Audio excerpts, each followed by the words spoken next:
MCLA दङ आं एसेम्ब्लियाव थांनो मोनाखै बे हिसाबै माबादि डिसकासन जादों आं बेखौ बुंनोबो रोंनाय नङा किन्तु मोनसे बुस्थुखौ जोङो नुबोबाय थादों जे BPF नि अपोजिट पार्टी आगोलाव डाबल फी बेनि उनाव PCDR बेनि उनाव गुबुन गुबुन मोनफा मोनफा इलेक्शनाव गुबुन गुबुन नाम लानानै जोंखौ अपोजिशन हिसाबै जि बिथांमोना खामानि मावबोदों सब समाय कारापसननि खोथाखौनो बुंबाय थादों खालि कारापसनल' नुदों बिसोरो जे BTC आव जि मावदों गासैखौबो कारापसन नुदों आइ दालां बानायदों आइ दालां बानायनानै थाखा जादों दा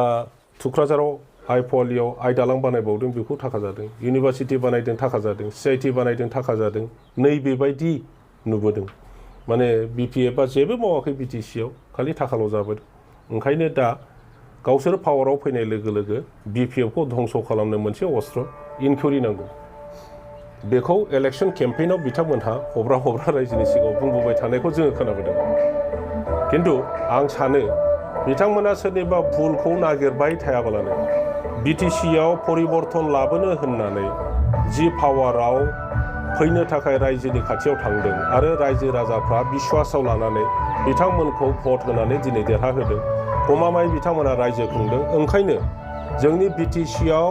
हारि हिसाबै थांनानै थानो जोंनि BTC आव राजनैतिक हिसाबै थांनानै थानो जोंनि BTC आव जोंनि फिसाफ्रा माब्रै शिक्षायाव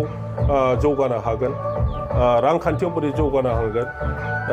हारिमुआव बोरै जौगानो हागोन बेफोरखौ मोजां प्लेनिं लानानै खामानि मावथों आं बेखौसो आसा खालामो सार मोनसे सरसा सोलिबाय थादों दा ट्राइबेल प्लेनिं ब्लकआव जेखौ ट्राइबेल नङि मानसिफोरखौ ट्राइबेलनि समान अधिकार मोनसे हानि जेखिनि खेथ्र बेयाव सोलिबाय थादों बे खेथ्रआव नोंथांमोना हयथ' सिगांनि आगुनि लिङाय मा बुंसोदोंमोन BTR नि नोंथाङा बिनि सायाव मा बुंनो सानो आं BTR नि नङा आं BTC नि डेपुटि चिफमोन दा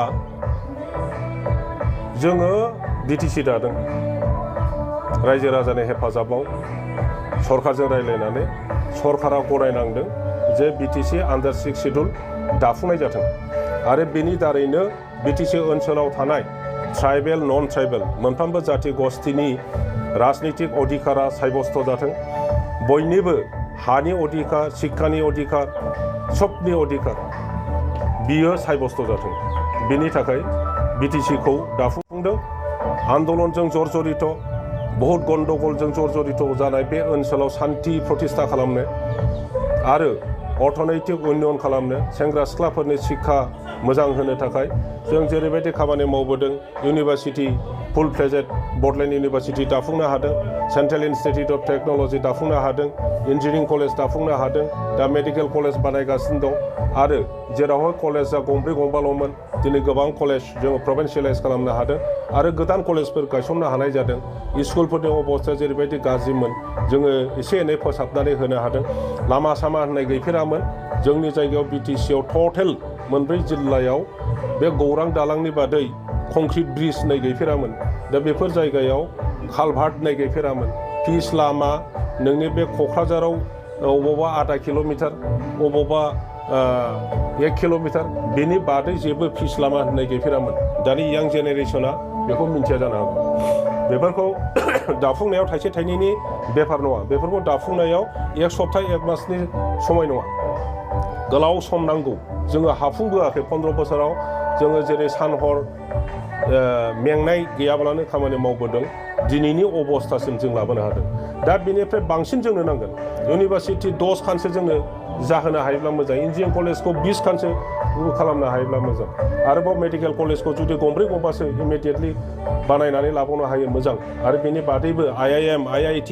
बोरै इस्टाब्लिश खालामना लानो हायो बेफोरखौ जोङो सिन्था खालामनांगौ दा बे फारसे सिन्था खालायाबालानो सोरबा जानाय लोंनायनि सायाव जुदि नोजोर होबाय थायो मेगन साबाय थायो गारि घरा न' बां सोरनिखौबा मेगन साबाय थायो बेथ' रायजो खुंनाय नङा बेजों जाथिया डेभेलपमेन्ट जाया बेजों ओनसोला डेभेलप जाया जोंनि BTC आव बे जानाय नङा दिनै हानि बेफारखौ नोंथाङा बुंदों जे BTC आव जों जि बाउन्डारि खालामबोबाय BTR एकर्ड जाबाय BTR आव बे गामिया बांदेरनांगौ ना बांदेरनाङा बांदेरनायनि सोना लाबोनांगौ ना नामोन क्ल'जआव बांदेरनायनिथ' सोना लाबोआखै एक्सक्लुसन आरो इनक्लुसन होनदों दिनै बांदेरनायाव 1 इन्सिबो सोनो हायाखै खिन्थु कमिसन दानानै बिटिसिनिफ्राय 700 800 1000 गामि दानख'नायनि दिनै प्रसेस जादों बेयो बिटिसिनि बा बिटिआरनि मोजांनिया मोनखानाय हाखौ हगारफिननाया मोजांनिया आरो दा जे इएमफ्रानो बुंगासिनो दं चिफ मिनिस्टाराबो बुङो जे बिटिसिआव माने बयबो जाथि गस्थि ट्राइबेल नन ट्राइबेल बयबो हा फाननाय आरो बायनायनि अधिकार मोनगोन बे मोजांनिया दे सोरबाया इउपिपिएलनियानो जाथों इउपिपिएलनि ट्राइबेल बर' बिथांमोननि थाखायबो मोजांनिया गुबुन जायगानि नन ट्राइबेल मानसिफ्रा बिनि बिदा फंबायनि हाखौ बायना लायफैनायखौ इउपिपिएलनि नेताफ्रा लुबैयो ने प्रमद बर'आ लुबैयो ने जुदि लुबैया आं सानो बिथाङाबो लुबैया जुदि लुबैया अब्ला दिनैहाय आसामाव एखे गभर्नमेन्ट दादों इउपिपिएल आरो बिजेपि फुराना कामरुपनि ट्राइबेल बेल्ट एन्ड ब्लकआव अरा ट्राइबेलफ्राबो बायनाय फाननायनि जि अधिकार होनाय जाबाय बिनि दारै 1 सप्ताहनि गेजेरावहाय 90% ट्राइबेल बेल्ट एन्ड ब्लकनि सनापुरनि बे मिर्जानि रानिनि हाया ट्राइबेलफोरनि हाया 95% 1 सप्तायावनो अना बर'फोरनि आखायाव थांबाय बेखौ मानो प्रटेस्ट खालामनो हादिया बिटिसिनि इएम माखासेफ्रानो बुंगासिनो दङ जे अना ट्राइबेलफ्राबो बायनाय फाननायनि अधिकार दङ बिटिसिआव बेखौ बुंगासिनो दं निश्चय दं ओंखायनो प्रमद बर'आ बुंनो हायाखै प्रटेस्ट खालामनो हायाखै गैया होननो हायाखै आरो जुदि गैयाब्ला बे बिटिसिआव जुदि अना ट्राइबेलफ्रा ट्राइबेलनि हाखौ बायनो हायाब्ला बायनो हाया होनना बुं फंसे जों रायजो राजाफ्रा क्लियार जानांगौ दिनै 16टा डिपार्टमेन्ट जि 39 डिपार्टमेन्ट जोङो मोनबोदोंमोन जा एबा दाजा जों बेखौ लानानै गौरबै रायजो राजाफोरजों सावरायनानै बबे ओनसोलाव इरिगेसन नांगौ बबे ओनसोलनि एलपि स्कुला मा अबस्थायाव दङ बबे ओनसोलाव लामा नांगौ जों पिच लामा बानायजोबनो हायाखै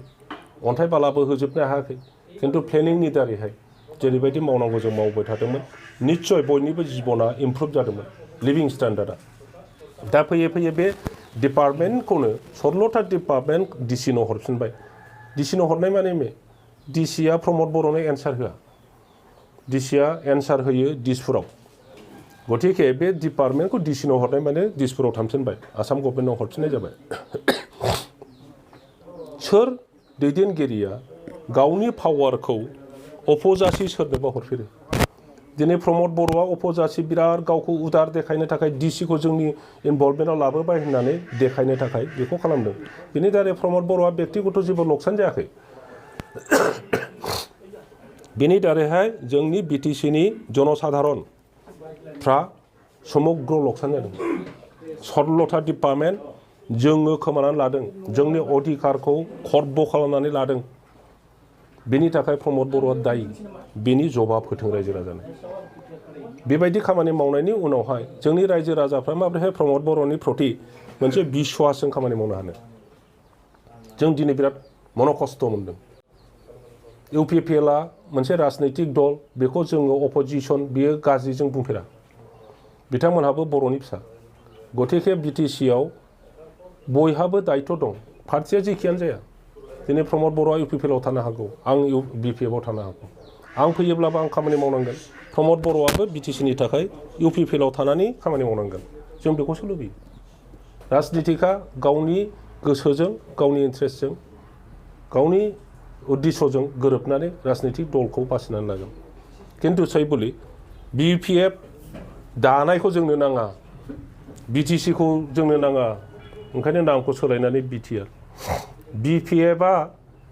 चिफ आरो डेपुटि चिफनो केबिनेट डिसिसन होदोंमोन माबा केबिनेट मिनिस्टारनि रेंक दङमोन बेखौबो जोंनो नाङा बे टाइपनि मोनसे राजनितिक एप्रोच जुदि लायो बे बिपिएफआ 39 डिपार्टमेन्ट लाबोनायखौ 16टाखौ जोंनो नाङा बेबायदि एप्रोच जुदि जों लायो बे ओनसोलखौ बोरै डेभेलप खालामनो दिनै revenue generating department transport department मोनसे ट्रेन्सपर्ट डिपार्टमेन्टखौ अलरेडि डिस्ट्रिक्ट कमिटि दाजोब्बाय स्टेट गभर्नमेन्टआ बेवहाय नोंनि बिटिसिहा जेबो अधिकार गैला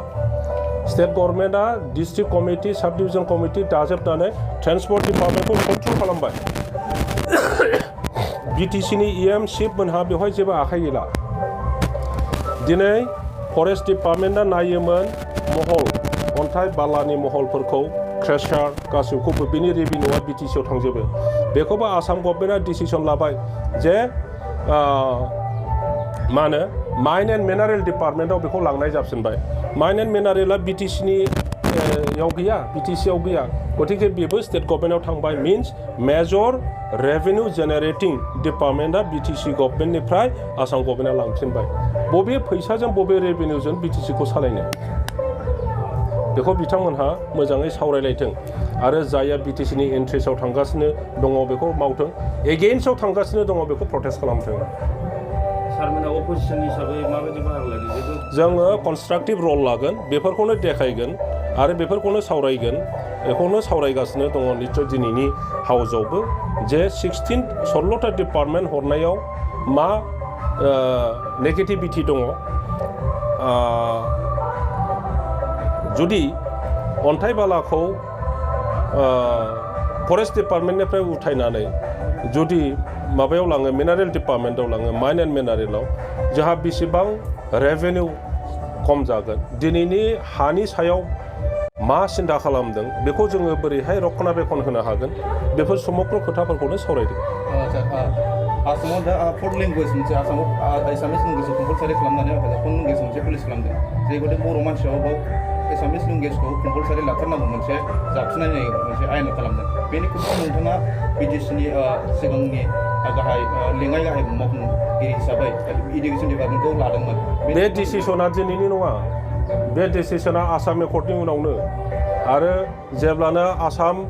आसामाव असमिया भाषाखौ इम्पज खालामनो नागिरदों बेवहायनो जोंनि एबसुनि दैदेनगिरि दानि बड'फा उपेन्द्रनाथ ब्रह्मआ भेहेमेन्टलि अपज खालामनानै एबसु आन्दलन जानायनि आलादा रायजो बिनायनि गुदियाव इमिडियेट खार'ना इमिडियेट कज जायखौ बुङो इमिडियेट कजआ बेनोमोन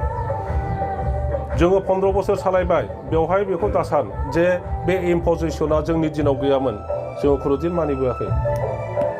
दिनै इउपिपिएलआ सरकाराव दं बिजेपि गभर्नमेन्टजों बेवहायबो जुदि हानिखौ मोनसे डिसिसन लाबाय डिपार्टमेन्ट लांफिननाय डिसिसन लाबाय बायदिसिना आरो बे भाषाखौबो जुदि इम्पज खालामजाबावो